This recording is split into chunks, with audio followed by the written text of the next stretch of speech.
Bismillahirrahmanirrahim. Assalamualaikum warahmatullahi wabarakatuh. Alhamdulillahi wa kafa, wassalatu wassalamu ala sayyidina al-Mustafa Sayyidina Muhammad ibni Abdullah wa ala alihi wa sahbihi wa mawala. Allahumma fassalli wa sallim wa karim wa azim ala hazan nabiyil karim wa ala alihi wa sahbihi ajma'in, amma ba'd. Bapak Ibu jamaah tarawih yang dimuliakan Allah Subhanahu wa taala, malam ini insyaallah kita sampaikan beberapa hadis tentang pentingnya membayar zakat. An Sayyidina Anas bin Malik radhiyallahu anhu,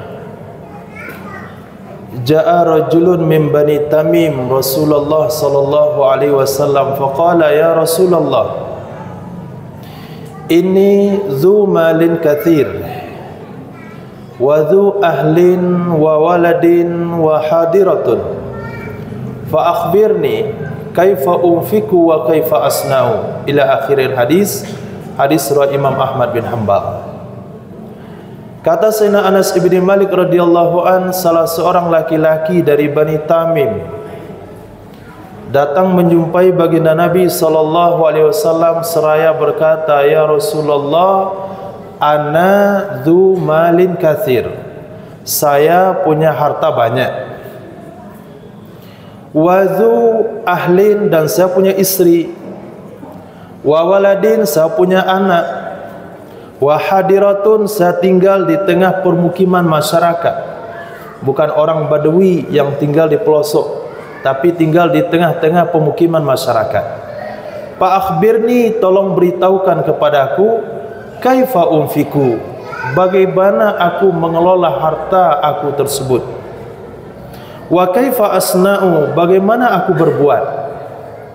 Faqala Nabiyuna Muhammad sallallahu alaihi wasallam, Nabi sallallahu alaihi wasallam mengatakan, tukhrijuz zakata min malik, keluarkanlah zakat dari hartamu, fa innaha tuhratun tutahhiruk, karena zakat itu akan mensucikan kamu, sebagaimana yang Allah tegaskan dalam surah At-Taubah ayat 103 kemungkinan kalau enggak salah. Allah SWT berfirman, khuz min amwalihim shadaqatan tutahhiruhum wa tuzakkihim wa shalli alaihim inna salataka sakanul lahum. Wahai Muhammad, ambillah zakat dari harta mereka. Nah, kalau kita lihat dari ayat ini, memang agak berbeda apa yang kita praktekkan di tengah kehidupan masyarakat pada hari ini dengan apa yang diperintahkan oleh Allah Subhanahu wa taala. Kalau diperintahkan oleh Allah ambil zakat, mengambil zakat ke pemilik zakat. Dan Nabi menugaskan orang-orang untuk datang ke kampung-kampung, datang menemui keluarga-keluarga, menemui apakah kamu harta kamu sudah sampai zakat atau belum. Maka petugas zakat dari Nabi akan melihat ini ontanya berapa, kambingnya berapa, sawahnya berapa, kemudian kebun kurmanya berapa, dan berapa yang mesti dikeluarkan. Nah, kalau menurut aturan syariat yang sesungguhnya, petugas zakat itu datang kepada setiap kedai dan toko, menata dan menghitung berapa nilai isi kedai dalam tersebut, kemudian menghitung Anda wajib zakat tahun ini sekian.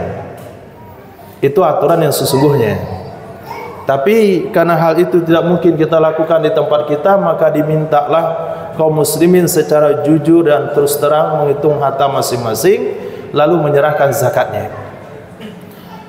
Maka Allah katakan, khuz min amwalihim shadaqatan tutahhiruhum, ambil olehmu wahai Muhammad zakat daripada harta mereka, itu akan mensucikan mereka, wa tuzakkihim, dan akan membersihkan mereka, wa shalli alaihim, dan doakan olehmu akan mereka. Sehingga karena hari ini ada amil-amil yang ditugaskan adalah sebagai wakil baginda Nabi besar Muhammad sallallahu alaihi wasallam, itu sebabnya setelah serah terima zakat amil mendoakan orang yang membayar zakat. Karena perintah daripada ayat Al-Quran, wasalli alaihim. Walaupun pada zahirnya amil yang mendoakan, tapi secara hakikatnya orang yang membayar zakat mendapatkan doa dari baginda Nabi besar Muhammad sallallahu alaihi wasallam.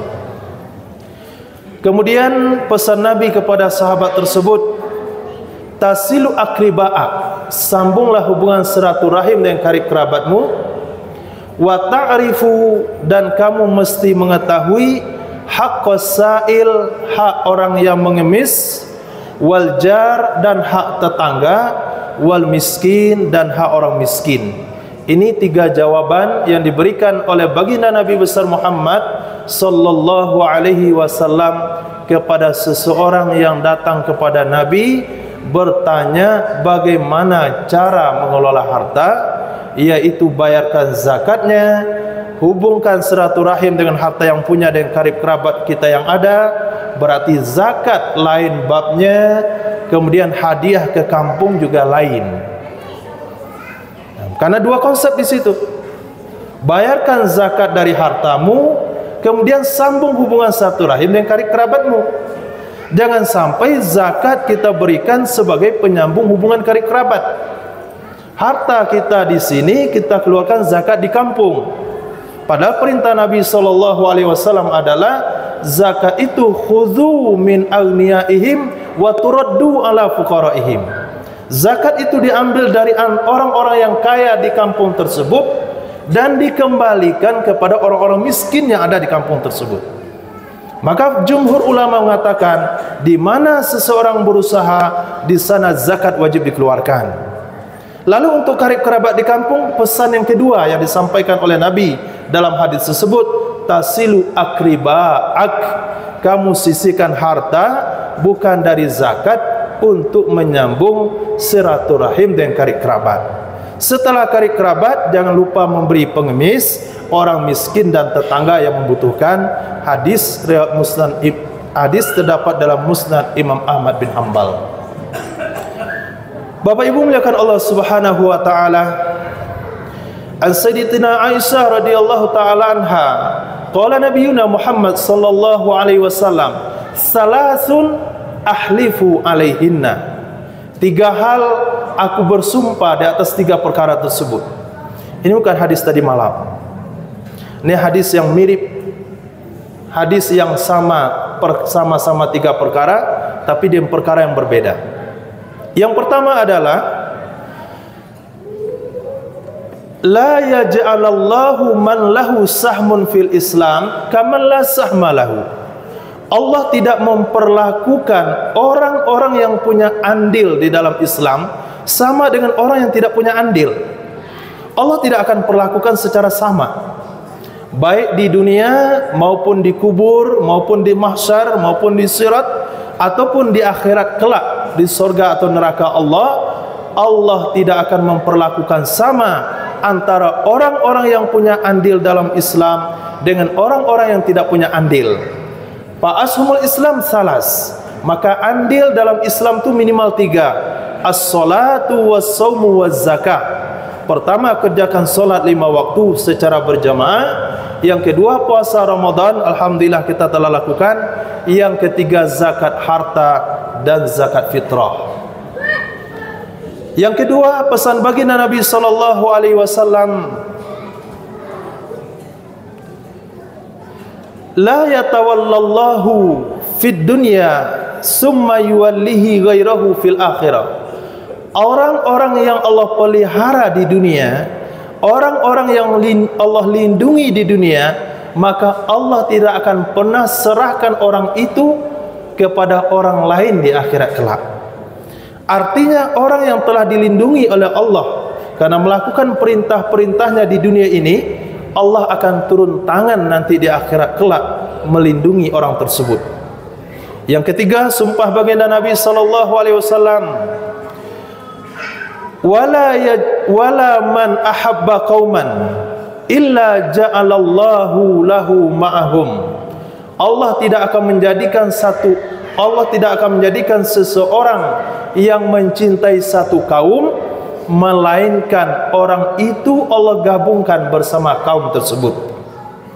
Bapak Ibu muliakan Allah Subhanahu wa taala, kalau pada hari ini kita, anak-anak kita, generasi muda kita mengidolakan artis, mengidolakan bintang film, maka orang-orang itu akan dikumpulkan bersama mereka di akhirat kelak. Tapi apabila kita tanamkan di dalam diri kita mengidolakan Sayyidina Muhammad sallallahu alaihi wasallam, mengidolakan para sahabat, mengidolakan para ulama, mengidolakan orang-orang soleh, mengidolakan orang-orang ahli masjid, maka kita akan dikumpulkan bersama mereka di akhirat kelak. Terakhir, Sayyidina Hasan bin Ali radhiyallahu taala an, qala Rasulullah sallallahu alaihi wasallam, hassinu amwalakum bizzakah. Lindungilah harta kalian dengan membayar zakat.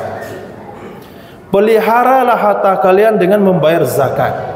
Api tidak akan membakar harta, musibah tidak akan menghancurkan, kemudian malapetaka tidak akan menimpa harta yang telah dibayarkan zakatnya. Jaminan baginda Nabi besar Muhammad sallallahu alaihi wasallam, hassinu malakum bizzakah. Bersihkanlah, lindungilah harta kekayaan kalian dengan mengeluarkan zakat. Oh, ada seseorang mengatakan, saya sudah bayar zakat, kenapa kedai saya masih terbakar? Kenapa toko saya masih terbakar? Berarti zakatnya belum cukup, atau cara pengeluaran zakatnya tidak tepat. Kalaulah pengeluaran zakatnya tepat dan cukup, janji baginda Nabi besar Muhammad sallallahu alaihi wasallam, harta itu akan dipelihara oleh Allah dari segala musibah. Yang kedua, wadawu mardakum bis sedekah. Obatilah orang sakit kalian dengan cara bersedekah. Kemudian yang ketiga, baginda Nabi sallallahu alaihi wasallam bersabda, wastaqbilu amwajil bala. Hadapilah gelombang cobaan bid-du'ai wat tadarru', dengan berdoa kepada Allah Subhanahu wa taala dan menangis di malam hari. Kota kita Wamena mungkin perlu kepada kaum muslimin untuk menangis di tengah malam, untuk banyak berdoa supaya Allah melindungi kota ini dari semua bala bencana dan musibah yang datang. Itu semuanya ada di genggaman Allah Subhanahu wa taala. Idza arada syai'an ayyakula lahu kun fayakun. Apabila Allah berkeingin, Allah cukup katakan kun, maka sesuatu itu akan ada. Tidak jatuh satu lembar daun di muka bumi ini, tidak bergeser satu lembar pasir di tepi pantai, melainkan itu atas izin dan kehendak Allah Subhanahu wa taala. Apabila kaum muslimin sepakat bersemua melakukan apa yang diajarkan oleh baginda Nabi besar Muhammad sallallahu alaihi wasallam, pasti akan mendapatkan pelindungan dari Allah Subhanahu wa taala. Dalam sebuah riwayat, baginda Nabi Muhammad sallallahu alaihi wasallam bersabda, apa kata Nabi? Man sarahu ayyastajiba lahullahu, man sarahu ayyastajiballahu lahu indas syada'idi wal kurabi fal yuksirid du'a fir raha. Orang yang berkeinginan doanya dikabulkan oleh Allah Subhanahu wa taala dalam keadaan sulit, dalam keadaan ditimpa musibah, perbanyaklah doa waktu lapang. Perbanyaklah berdoa waktu lapang. Jangan ketika kebakaran langsung berdoa. Jangan ketika kekacauan baru berdoa. Di waktu tenang ini perbanyaklah berdoa. Lalu kita bertanya-tanya, setiap kali 5 waktu imam memimpin doa, lalu makmum mengaminkan amin, amin, amin, amin 5 kali sehari semalam, untuk apa gunanya? Dan kadang-kadang orang bertanya begitu, untuk apa gunanya? Keperluan saya dan keperluan imam berbeda, keperluan jamaah berbeda masing-masing. Jamaah melakukan Allah Subhanahu wa taala. Doa yang Allah berikan perlindungan bukanlah doa ketika musibah itu datang, tapi doa yang dipanjatkan ketika orang itu dalam keadaan lapang. Maka Nabi bersabda, terimalah gelombang musibah dengan banyak-banyak berdoa. Berdoanya kapan? Hadis yang kedua dijelaskan dalam Sunan At-Tirmizi, dalam Sunan Abu Daud, Nabi sallallahu alaihi wasallam bersabda, berdoa ketika lapang untuk menyiapkan doa diijabah oleh Allah ketika musibah. Dalam sebuah hadis kudusi Allah katakan, uzkuni fir raha yazkurhum fis sida. Ingat aku di waktu lapang kalian, aku tolong kalian di waktu kalian sulit. InsyaAllah kaum muslimin yang Allah Subhanahu wa taala, kita tunaikan harta zakat harta kita karena Allah Subhanahu wa taala. Jangan menunaikan zakat itu merasa tanggung jawab, itu adalah haknya orang miskin yang ada pada kita. Semoga Allah berikan taufik dan hidayah untuk menaikkan zakat dan Allah terima. Semoga Allah lindungi dengan amal soleh kaum muslimin dan muslimat kota ini insyaAllah dari semua bala bahaya. Amin ya rabbal alamin. Mohon maaf kalau ada salah dan janggal. Assalamualaikum warahmatullahi wabarakatuh.